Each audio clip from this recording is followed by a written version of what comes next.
On peut identifier deux traditions qui permettent de rattacher, deux traditions historiques, qui permettent de rattacher les Amérindiens à la descendance de Noé. La première, la plus répandue, en tout cas très répandue dès l'époque moderne, c'est celle qui rattache les Amérindiens aux 10 tribus perdues d'Israël. C'est donc une théorie, la fameuse théorie de l'Indien juif, qui a le mérite de ne pas contredire les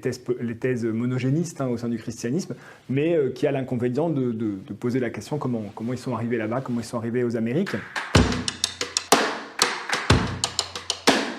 C'est là qu'on a cette ambivalence du récit des 10 tribus perdues d'Israël, qui est toujours à la mi-chemin entre malédiction, parce que finalement c'est quand même une déportation, et élection du peuple d'Israël. Dans la péninsule ibérique et aux Amériques dès le XVIe siècle, et qui vont permettre en réalité à la fois de justifier l'esclavage des Indiens, par exemple. Cette théorie de l'Indien juif, elle va arriver dans le monde anglophone, par l'intermédiaire des Provinces-Unies, et notamment des théologies maranes, des ouvrages publiés à Amsterdam, au milieu du XVIIe siècle. Mais en réalité, le grand moment de développement de cette théorie de l'Indien juif en Amérique du Nord anglophone, c'est entre les années 1770 et les années 1830, où là on va avoir la publication d'une série d'ouvrages très populaires, avec une grande diffusion sur cette question-là. Je pense notamment à La Vue des Hébreux de Ethan Smith, A Star of the West d'Elias Boudinot, et puis d'autres qui vont provoquer un vrai bouleversement dans le champ religieux américain, enfin états-unien, avec une racialisation progressive de la notion d'élection en religion.